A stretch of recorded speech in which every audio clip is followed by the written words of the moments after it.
Feels like there's a really powerful birthright that goes to waste. That I've made a video about before, and I actually took the video down because there was such a strong response to it, and I'll own up to giving it a pretty clickbaity title, just because of the mood I was in. That then it became clickbait, and I'm not really interested in that, so I took the video down. But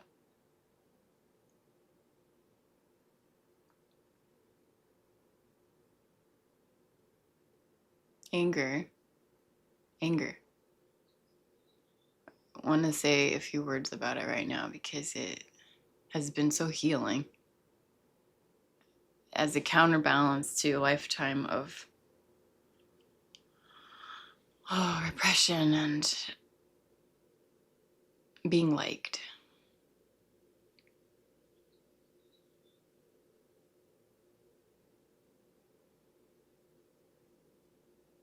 That if you find yourself in kind of a lull of sadness, heaviness, or grief, or melancholy, or just lethargy, not always, but often I would say, or at least sometimes, it can be this dampening. It's like after you've had a fire pit and you pour a bucket of water, you have some sort of like a wet damper on top that's just snuffing out the smoldering coals. The anger is very threatening to us as a society, as interpersonal people who are vulnerable to each other. Rightfully so, like, we are conflict averse often because it is very, very rare to see anger modeled and expressed in an awake way, where the anger is situated in the heart, where the anger is held, not resisted, not feared, but also not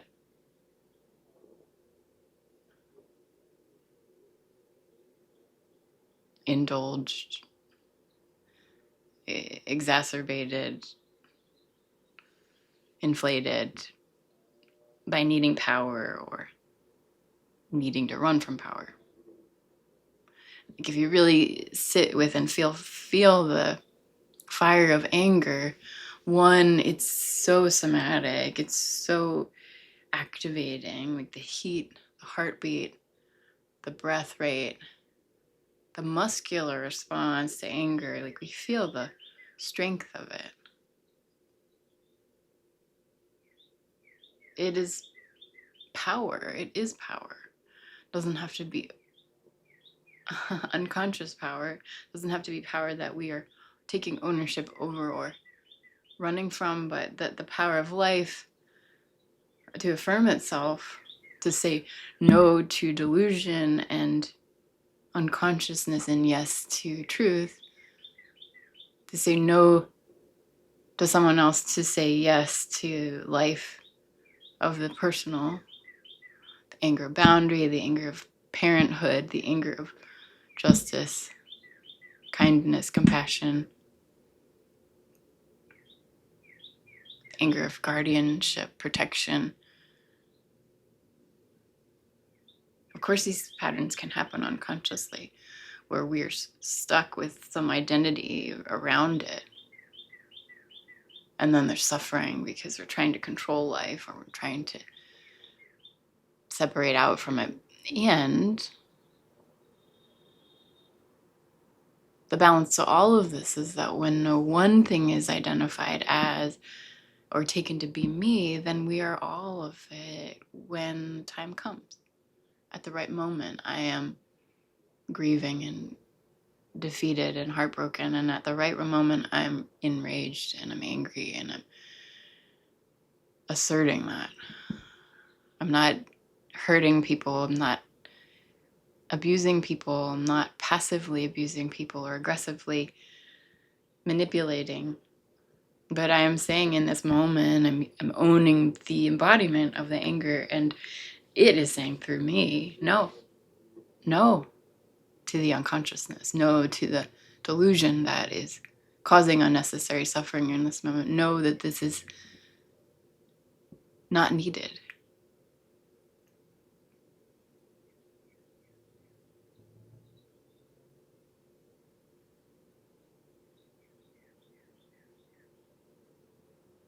Whether it's no to the abuse of someone in power towards their subordinates,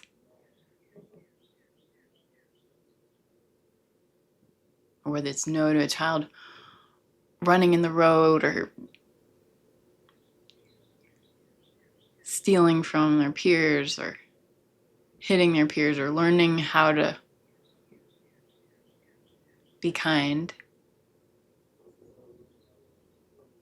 or whether it's finally the no to oneself of no, I'm not going to hurt myself in that way anymore. No, I'm not going to reach for that coping tool that causes so much suffering. Or no, I'm not going to abandon myself anymore. I'm not going to abandon my partner anymore. I'm not going to abandon my friendship anymore. I'm not going to live in that story and abandon my child in this moment, or abandon the earth in this moment, or abandon my vocation, my calling in this moment, whatever it might be.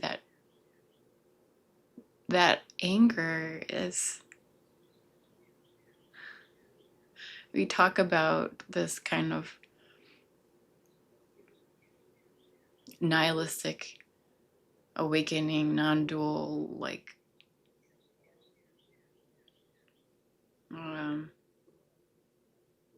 nobody here, no self, like nothing really matters state of being, which can arise, like,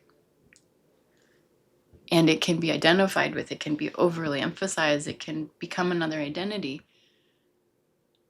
When anger arises for life, as it is in this moment, there's nothing passive or pessimistic about it. It's so affirmative, so loving.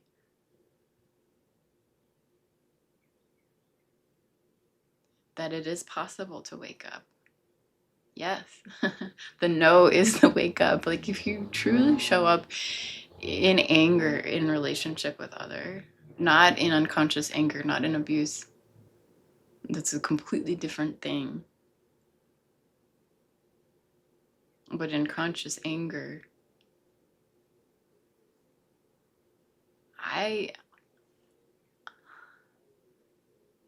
there are a few things that can catalyze someone to wake up in that moment. I'm not talking about like shift of awakening or identity, but like true anger is a wake up call to everyone.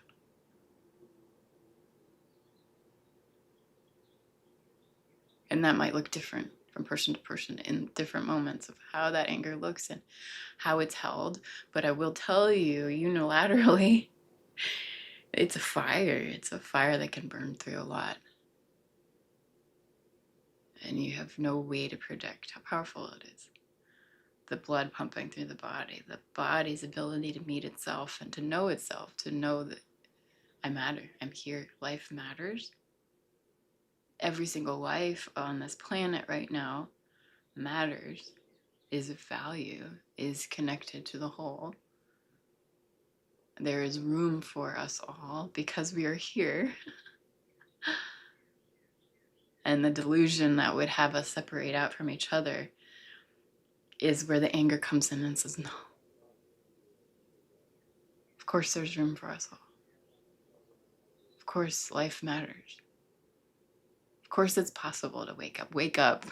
The anger, the true clean anger is almost like a shaking by the collar, like whatever it's pointing to, it doesn't matter.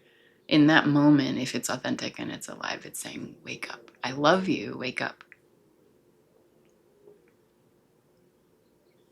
And I can't emphasize enough how we don't really see this anger until we see it. It's very, very rare. It's very, very quickly co-opted by ego, by agenda. But pure anger,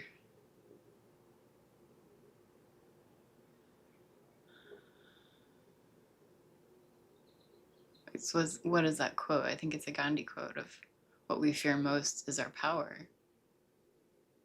And what I encounter most, or rather what I encounter least, is people really being in their power. That's what we need most of right now. We don't need achievements. We don't need special successes or more of a thing.